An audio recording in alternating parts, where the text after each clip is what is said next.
Hello guys, this is the शिक्षा उपाध्याय। आप सभी का हमारे यूट्यूब चैनल बीएलएड कोर्स पर हार्दिक स्वागत है। तो गाइज, आज के सेशन में हम डिस्कस करने वाले हैं साइंस लेसन प्लान के बारे में। साइंस लेसन प्लान के अंतर्गत है टॉपिक पेड़ पौधों का वर्गीकरण यानी क्लासिफिकेशन ऑफ प्लांट्स। पेड़ पौधों का वर्गीकरण ये आपका टॉपिक है। इसके अंतर्गत अगर आपको लेसन प्लान बनाना है या साइंस का लेसन प्लान कैसे बनाया जाए सीखना है तो ये आपके लिए हेल्पफुल है। तो गाइस, चलिए बिना किसी देरी के स्टार्ट करते हैं। पहले आप लिखेंगे सामान्य उद्देश्य। इस तरीके से पहले आप ये लिखेंगे, ऊपर जो पोर्शन है इस तरीके से ये कंप्लीट करेंगे। फिर उसके बाद आप सामान्य उद्देश्य लिखेंगे। सामान्य उद्देश्य में सब्जेक्ट से रिलेटेड लिखा जाता है कि आप क्लास में जाएंगे तो टॉपिक अपना प्रेजेंट करेंगे या सब्जेक्ट जो पढ़ा रहे हैं तो ये सब्जेक्ट पढ़ने के बाद बच्चे का क्या विकास होगा या कौन सा तार्किक विकास होगा, उसका मानसिक विकास होगा कि संज्ञानात्मक विकास होगा, जो भी विकास हो यानी वो आपका उद्देश्य है। इस तरीके से बच्चों का आप उद्देश्य लेकर चलेंगे कि बच्चों का इस तरीके से हमें डेवलपमेंट करना है। तो ये सामान्य उद्देश्य में सब्जेक्ट से रिलेटेड लिखा जाएगा। फिर गाइस, उसके बाद विशिष्ट उद्देश्य जो कि टॉपिक से रिलेटेड रहेगा, यानी आप बच्चों को जो टॉपिक पढ़ा रहे हैं उसको पढ़ने के बाद बच्चों का क्या विकास होगा। और फिर गाइस, उसके बाद TLM लिखा जाता है, टीचिंग लर्निंग मटेरियल, यानी आप अपने क्लास में अपने टीचिंग के दौरान अपने टीचिंग को इफेक्टिव बनाने के लिए बच्चे ताकि और अच्छे से इंटरेस्टिंग वे में सीख सकें, इसके लिए जो भी आप टूल्स यूज़ करते हैं उन टूल्स को कहते हैं टीचिंग लर्निंग मटेरियल। जो भी आप मॉडल यूज़ करते हैं या कोई मतलब जो भी चीज़ यूज़ करते हैं उसको आप यहाँ पर लिख सकते हैं। फिर गाइस, उसके बाद लिखा जाता है पूर्व ज्ञान यानी प्रीवियस नॉलेज। इसमें आप जो भी टॉपिक पढ़ाने जा रहे हैं उससे पहले जो इंट्रोडक्टिव क्वेश्चन पूछते हैं बच्चों को, तो वो टॉपिक पढ़ाने के पहले जो आप पूछते हैं तो उनका मतलब अपने दैनिक जीवन से रिलेटेड उनका क्या पहले से ज्ञान है। और ये पूर्व ज्ञान आपको ध्यान रखना ज़रूरी होता है, क्योंकि अगर आप जो भी टॉपिक पढ़ाने जा रहे हैं तो पहले ये चेक कर लेंगे कि बच्चों को उस चीज़ के बारे में पहले से कितना जानकारी है।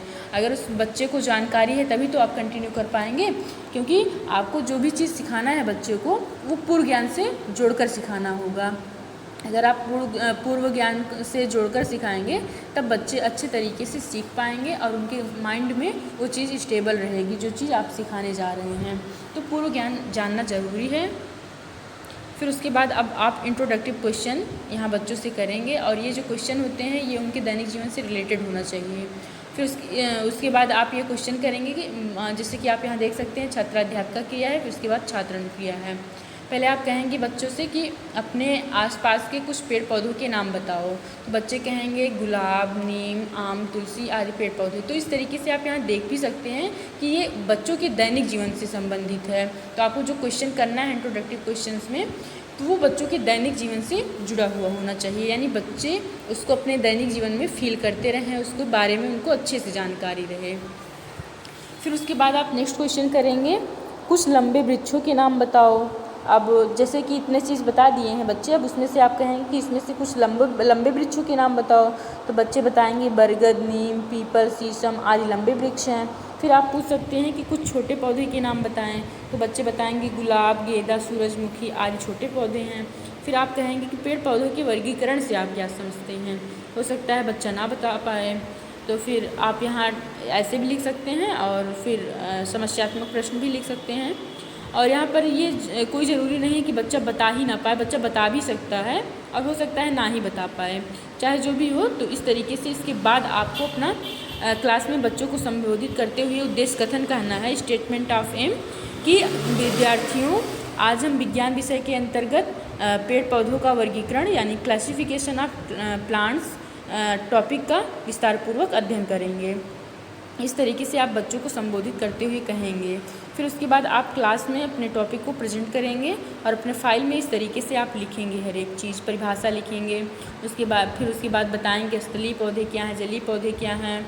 फिर उसके बाद एक एक को मतलब हर एक चीज़ को डिफ़ाइन करेंगे। फिर उसके बाद आप यहाँ अगर कोई भी चीज़ दिखाएँ हैं तो प्रदर्शन विधि, जैसे कि आप ये सब आप चार्ट में बनाकर बच्चों को दिखा सकते हैं कि ये जो लंबे पौधे हैं या ये छोटे पौधे हैं ये तो बच्चों को पता ही है। तो इसके बेस पर आप बता सकते हैं बच्चों को कि ये स्थलीय पौधे हैं और ये मैदानी पौधे हैं, ये मरुस्थलीय पौधे हैं। तो इस तरीके से आप बच्चों को दिखा करके हर एक चीज़ समझा सकते हैं। तो इसी को कहा गया है प्रदर्शन विधि। और साथ में आप अगर व्याख्या भी कर रहे हैं तो प्रदर्शन विधि प्लस व्याख्या भी, आप व्याख्यान विधि यहाँ ऐड कर सकते हैं।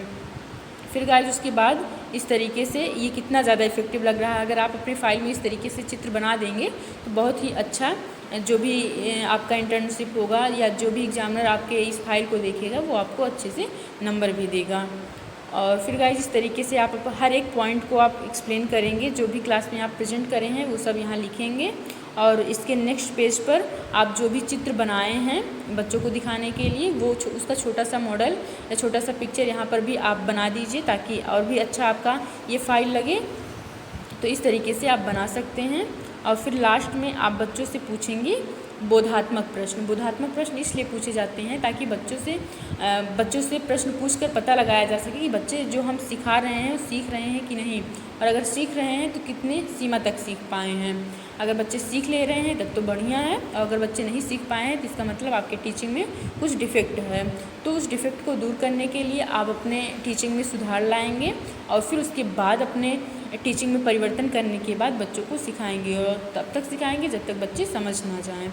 इस तरीके से आप यहाँ बच्चों को समझाएंगे, फिर उसके बाद बोधात्मक प्रश्न पूछेंगे।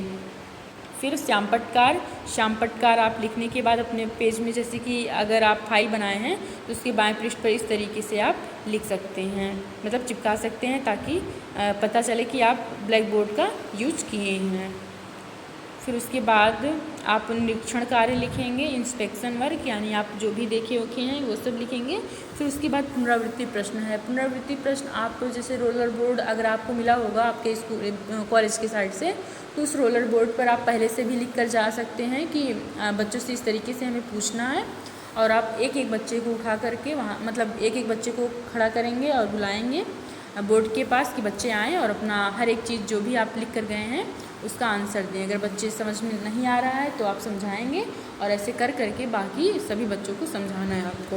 और फिर लास्ट में देना है आपको होमवर्क, यानी गृह कार्य। गृह कार्य जो है ये आपको अपने टॉपिक से ही रिलेटेड देना है, यानी जो आपने आज प्रेजेंट किया है क्लास में उसी से संबंधित रहना चाहिए, और बहुत ही बड़ा नहीं रहना चाहिए, ऑब्जेक्टिव टाइप का रहना चाहिए। बहुत छोटा ही क्वेश्चन देना चाहिए बच्चों को, ताकि बच्चे इंटरेस्टेड वे में इसको अच्छे से कंप्लीट करके नेक्स्ट डे आएँ और अच्छे से पढ़ाई करें।